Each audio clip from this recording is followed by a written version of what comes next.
अस्सलाम वालेकुम, welcome to my YouTube channel. Hope so आप सब ठीक होंगे। तो आज मैं आपके लिए लेके आई हूँ सूजी और मैदे की मीठी टिकिया की रेसिपी। ये कुंडा स्पेशल मीठी टिकियाँ हैं और बहुत ही टेस्टी और ये क्रिस्पी सी बन के तैयार होती हैं। अगर आप इन्हें परफेक्ट मेजरमेंट्स के साथ बनाएंगे और मेरे मेथड को फॉलो करेंगे तो ये बहुत ही अच्छी बन के तैयार होंगी। रेसिपी को स्टेप बाय स्टेप फॉलो कीजिएगा तो आप भी ऐसी ही टिक्कियाँ घर में बनाकर तैयार कर सकते हैं। वीडियो स्टार्ट करने से पहले अगर आप मेरे चैनल पे नए हैं तो मुझे सब्सक्राइब लाजमी कीजिएगा ताकि मेरी जो वीडियोस हैं वो आप तक पहुंचती रहें। और वीडियो को एंड तक वॉच कीजिएगा। देखने के बाद अगर आपको मेरी वीडियो अच्छी लगे तो लाइक ज़रूर कीजिएगा और कमेंट में अपना फ़ीडबैक लाजमी दिया करें कि आपको मेरी रेसिपीज़ कैसी लगती हैं। और अगर आपको कोई रेसिपी चाहिए हो तो आप मुझे कमेंट में बता सकते हैं, मैं इंशाल्लाह आपके साथ ज़रूर शेयर करूँगी। और रेसिपी को स्टेप बाय स्टेप फॉलो किया करें तो इंशाल्लाह आपकी भी ये जो टिकिया है इंशाल्लाह बहुत ही अच्छी बन के तैयार होंगी और क्रिस्पी सी खस्ता सी ये बन के तैयार होती हैं। तो बगैर किसी देर के रेसिपी को बनाना स्टार्ट करते हैं। एक बाउल लेंगे, उसमें मैदा ऐड करेंगे 2 कप। मेजरमेंट्स जो हैं आपने इनका ख्याल रखना है, कम ज़्यादा नहीं होनी चाहिए। 2 कप मैदे में मैं 1 कप शुगर ऐड करूँगी। शुगर को मैंने यहाँ से अच्छे तरीके से पीस लिया था, उसका पाउडर बना लिया था। और सूजी ऐड करेंगे 1/2 कप। क्रश की हुई कोकोनट ऐड करेंगे 1/3 कप। और वाइट तिल ऐड करेंगे 3 टेबल स्पून। इलायची पाउडर ऐड करेंगे 1 टीस्पून। और मेल्टेड घी ऐड करेंगे 1/3 कप। आप यहाँ पे देसी घी का भी यूज़ कर सकते हैं। अगर आप देसी घी लाइक करते हैं तो आप देसी घी भी ऐड कर सकते हैं, उससे ये बहुत ही अच्छा टेस्ट इसका आएगा। अब हम इनको अच्छे तरीके से मिक्स कर लेंगे ताकि ये जो घी था और बाकी सारी चीज़ें हैं अच्छे तरीके से मिक्स हो जाएं। कोई भी इसमें गुठलियाँ नहीं रहनी चाहिए। और मिक्स करके आप इस तरह से एक मुट्ठी में इस बैटर को रख के देखेंगे, ड्राई इंग्रेडिएंट्स को। अगर ये इस तरह से बंद होने लगे तो इसका मतलब ये जो आपका मिक्सचर है ये बिल्कुल परफेक्ट है। अब इसमें हम नीम गर्म दूध ऐड करेंगे। दूध ना ज़्यादा गर्म होना चाहिए और ना ठंडा होना चाहिए, सिर्फ नीम गर्म आप दूध यूज़ करेंगे।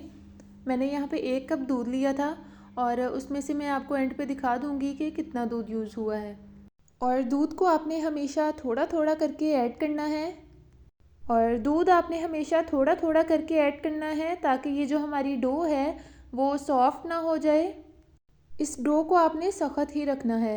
अब हम इसका एक पेड़ा बनाएंगे और इसे एक बाउल में रख के ऊपर ऑयल से या घी से ग्रीस कर देंगे और कवर करके रख देंगे 30 मिनट्स के लिए। तो दूध मैंने आपको दिखा दिया है जितना हमारा यूज़ हुआ था। अब 30 मिनट्स के बाद हम इसको डो को निकाल लेंगे और इसको 2 हिस्सों में डिवाइड करके इसके पेड़े बना लेंगे 2। और पहले हम एक पेड़े को बेलेंगे और इसकी जो मोटाई है आपने इतनी ही रखनी है जितनी मैं आपको एंड पे दिखा दूँगी, ताकि जो आपकी टिकिया है वो ज़्यादा पतली ना बने और ज़्यादा मोटी ना बने। किसी भी रोलर की मदद से आप इसे इस तरह से बेल लेंगे और इस तरह की जो शेप है ये तो हर घर में अवेलेबल होती है, या अगर कोई ग्लास है तो आप ग्लास की मदद से ये शेप बना सकते हैं। और भी बहुत सी ऐसी चीज़ें होंगी जिनकी मदद से आप इसको राउंड शेप दे सकें। इस तरह से मैं इनको शेप दे लूँगी टिकिया की। और मैं आपको उठा के भी दिखा देती हूँ कि आपको ये जो टिकिया है ये कितनी मोटी होनी चाहिए। इससे ज़्यादा बारीक और इससे ज़्यादा मोटी आप नहीं रखेंगे और ये परफेक्ट साइज़ है। इस तरह सारी आप टिकिया बनाकर तैयार कर लेंगे। पहले जो डो इसमें से निकली थी और जो बाकी की डो थी उसको हम दोबारा से एक पेड़ा बनाएंगे और उसे बेल लेंगे और उसकी भी हम इस तरह से ये शेप से टिकिया बना लेंगे। ये बहुत ही इजी रेसिपी है, अगर इसको आप स्टेप बाय स्टेप फॉलो करते हैं और जो इसकी इंग्रेडिएंट्स हैं इसके, उनकी मेजरमेंट्स को आप अच्छे तरीके से समझ लेंगे, उसको फॉलो करेंगे, तो जो आपकी भी टिक्कियाँ हैं वो ऐसी ही मज़े की और खस्ता सी बन के तैयार होंगी और ये टूटेंगी भी नहीं। लेकिन इसके लिए आपको रेसिपी को अच्छे से देखना है और फिर उसको फॉलो करना है। इस तरह से आप उसको हाथ पे रख के टिक्किया को एक बार राउंड कर लेंगे ताकि उसके जो कॉर्नर्स है वो अच्छे तरीके से सेट हो जाएं। तो यहाँ पे सारी टिक्कियाँ मैंने बनाकर तैयार कर ली थी। ये इन मेजरमेंट्स के अकॉर्डिंग आपकी जो टिक्कियाँ है वो 26 to 27 बनेंगी। 26 से 27 टिक्कियाँ आप इतने बैटर से बनाकर तैयार कर सकते हैं। अब हम इनको फ्राई कर लेंगे। फ्राई आपने हमेशा गरम ऑयल में करना है। अगर आपका ऑयल जो है वो गरम नहीं होगा या आप लो फ्लेम पे फ्राई करेंगे तो इनमें क्रैक आ जाएंगे, ये टिक्कियाँ टूट जाएंगी। इसलिए ये एक इसमें मेन टिप है कि आपने इसे गरम हमेशा तेज़ आंच पे करना है। आपका जो ऑयल है वो फुल गरम होना चाहिए। और जब इसका लाइट गोल्डन कलर आ जाए एक तरफ से, आप इसकी साइड्स चेंज कर देंगे और ये जो टिक्कियाँ हैं ये बहुत ही जल्दी फ्राई हो जाती हैं। इस तरह से बहुत ही खूबसूरत सा लाइट गोल्डन कलर आ चुका है।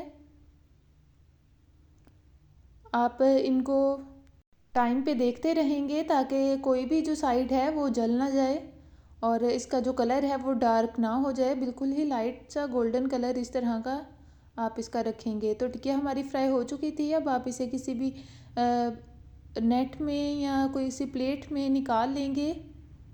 अगर आप इसे किसी प्लेट में निकालते हैं तो आप उस पर बटर पेपर या ब्राउन पेपर लाजमी रखिएगा,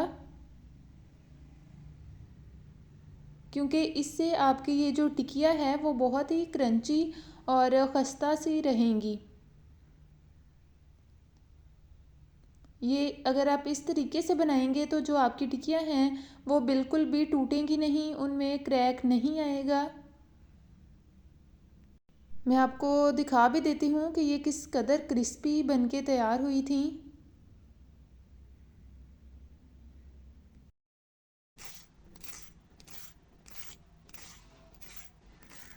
तो चलें इसे चेक करते हैं कि ये कैसी बनी है। ये बहुत ही टेस्टी सी बनके तैयार हुई थी और बहुत ही खस्ता थी ये। तो रेसिपी को ज़रूर ट्राई कीजिएगा और अगर आप मेरे चैनल पे नए हैं तो मुझे सब्सक्राइब कीजिएगा। वीडियो अच्छी लगी हो तो वीडियो को लाइक कीजिएगा और कमेंट में अपना फ़ीडबैक लाजमी दीजिएगा कि आपको रेसिपी कैसी लगी। तो मिलते हैं इंशाल्लाह नेक्स्ट रेसिपी के साथ। अल्लाह हाफिज़।